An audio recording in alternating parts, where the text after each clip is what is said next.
случай коронавируса зарегистрирован в Верхневилюйском Улусе. Ситуация с COVID-19 по Якутии за сутки.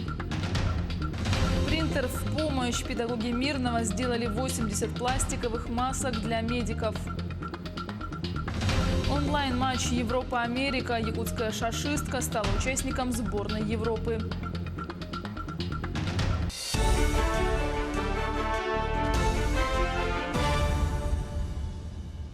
В эфире новости, в студии Юлия Великодная.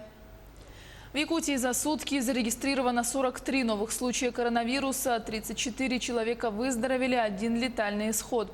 Впервые случай коронавируса зарегистрирован в Верхневилюйском Улусе. 40 новых случаев заражения COVID-19 выявлены в Якутске. По одному новому случаю зафиксировано в Намском и Сунтарском Улусах. Заболевшие госпитализируются, их контакты выявляются и изолируются.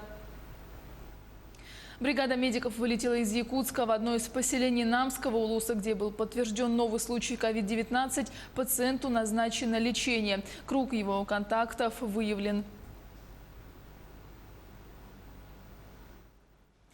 Продолжается вывоз вахтовиков из Чиендинского месторождения. Сегодня авиакомпания «Якутия» совершила 1 рейс по направлению Мирный, Екатеринбург, Минводы, Ростов. Пассажирами судна стали 151 человек. За весь период на родину вернулись 5033 человека. 460 миллионов рублей получит республика по поручению президента Владимира Путина на стимулирующие выплаты за май врачам и персоналу. Врачи, непосредственно работающие с людьми, у которых выявлена коронавирусная инфекция, получают по 80 тысяч рублей, фельдшеры и медсестры по 50 тысяч, младший медперсонал по 25 тысяч рублей в месяц. Для врачей скорой помощи, работающих в составе бригад, оказывающих помощь пациентам с коронавирусом, предусмотрены выплаты по 50 тысяч, фельдшерам и медсестрам, водителям экипажей машин полагается 25 тысяч рублей. Якутские медики получили все федеральные и региональные доплаты за апрель. Вместе с зарплатой 13-14 мая доплаты получил 2551 медик. Сообщается, что ранее также оперативно всем поступили доплаты за март. Все врачи детской инфекционной больницы, которые работают в коронавирусном отделении, на днях получили так называемые республиканские и федеральные выплаты.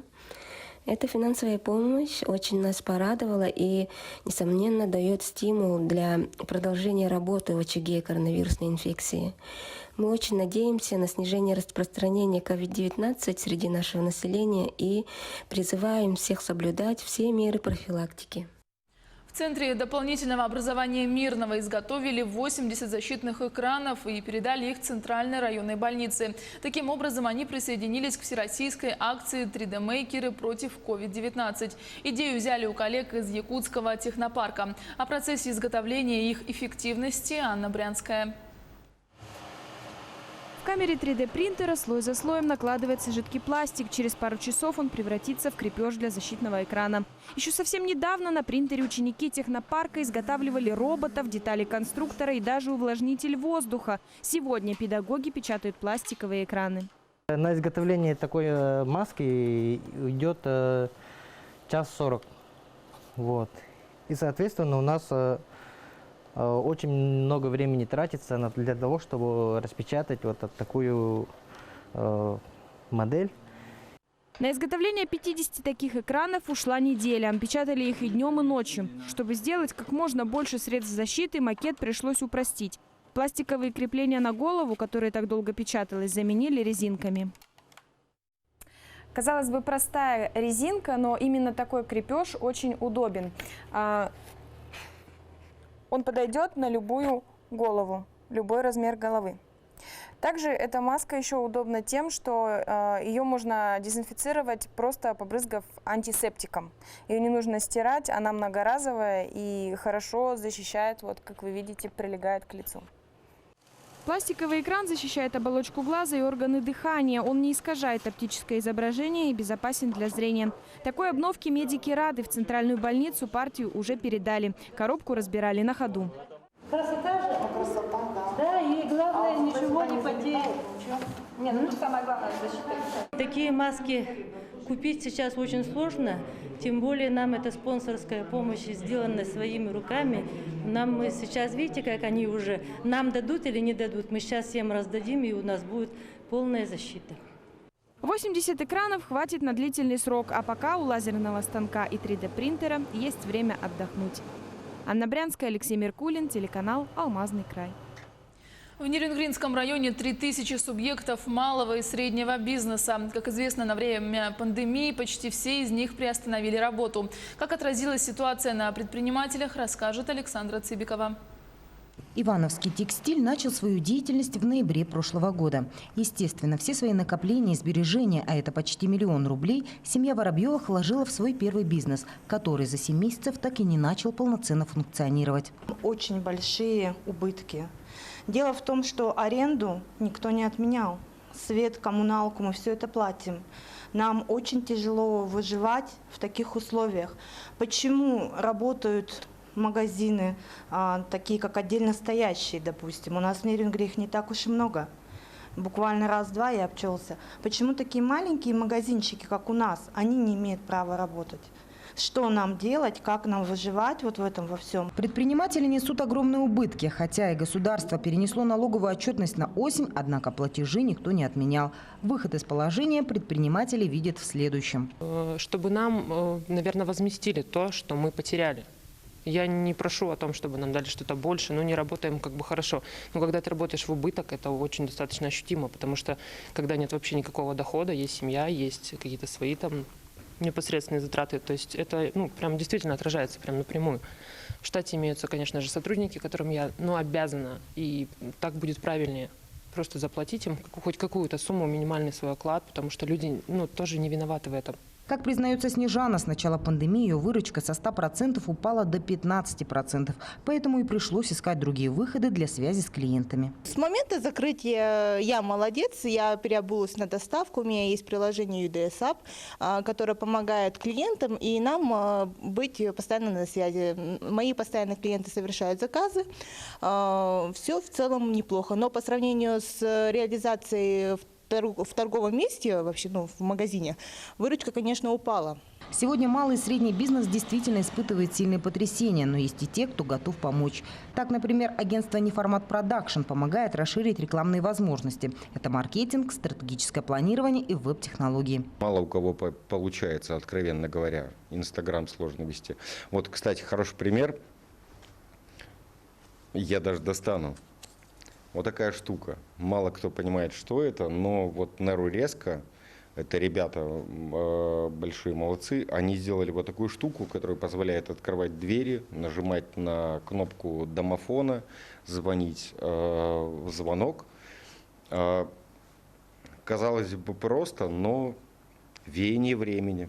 Предпринятые районными властями меры поддержки отразятся в снижении финансовой нагрузки, что, по предположению муниципалитета, позволит избежать массового закрытия субъектов малого и среднего предпринимательства. Завтра состоится очередная сессия депутатов, где рассмотрят дополнительные меры поддержки. Александра Цыбикова, Захар Головин, Нерюнгри. Спрос на новостройки на территории России к маю 2020 года упал на 30%. Об этом сообщил представитель аналитического центра Дом.рф Никита Белоусов.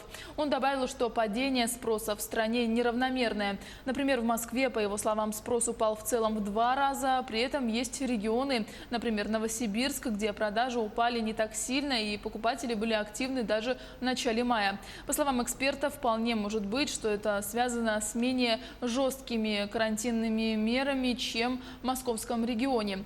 При пессимистичном сценарии без дополнительных мер поддержки строительства продажи новостроек в России по итогам 2020 года упадут не менее чем на 30%. В Якутске отопительный сезон завершится 20 мая. Отопление отключается при установлении 5-дневного периода, в течение которого среднесуточная температура наружного воздуха выше 8 градусов Цельсия, но не позднее 20 мая, сообщили в пресс-службе окружной администрации Якутска. Между тем, подачу отопления в квартиры можно снизить, обратившись в свою управляющую компанию. При наличии заявок от жильцов и технической возможности у ресурсоснабжающих организаций возможно отключение подачи теплоснабжения раньше срока. Якутская шашистка Матрена Наговицына, единственная из россиянок, вошла в состав сборной Европы для участия в онлайн-матче Европа-Америка. От каждой страны должны участвовать не более 2 спортсменов. Якутянка вошла в команду с соотечественником Александром Гетманским. Матч по стоклеточным шашкам пройдет в онлайн-режиме с 17 по 20 мая. Исполком Российского футбольного союза принял решение, которого российский футбольный мир ждал с замиранием сердца. Чемпионат России, впервые в истории приостановленный из-за пандемии коронавируса, возобновится 21 июня. Таким образом, чемпионом России будет определен по спортивному принципу, как того и хотел лидирующий в чемпионате петербургский «Зенит» и многие другие клубы. Глава союза Александр Дюков сказал, что окончательное слово о вопросе возобновления сезона остается за государством, в том числе за властями регионов. Матчи чемпионата России по футболу до конца сезона будут проходить без зрителей. При пустых трибунах игры проходят и в Германии. Там возобновились матчи Бундеслиги, главного футбольного чемпионата страны, рассказывает Артем Сторонов. Германия стала первой европейской страной, где после двухмесячного перерыва возобновился чемпионат по футболу. В субботнем матче в Дортмунде встретились Боруссия и Шальке 04. Игра завершилась победой хозяев со счетом 4-0. Ангела Меркель одобрила возобновление чемпионата только после того, как были готовы подробные правила, определяющие порядок проведения матчей, регулярное тестирование сотрудников клубов на коронавирус, поведение футболистов дома, на базе, в отеле и так далее. Например, команды больше не выходят на поле с детьми, не строятся, не фотографируются, не жмут друг другу руки и не празднуют голы. На трибунах нет зрителей, но может присутствовать 322 человека. Это не болельщики, а сотрудники клубов, журналисты и технический персонал. Зато фанаты смогли насладиться первой после столь долгого перерыва игрой в открывшихся на этой неделе немецких барах. Правда, заполнены они были далеко не так сильно, как до начала пандемии.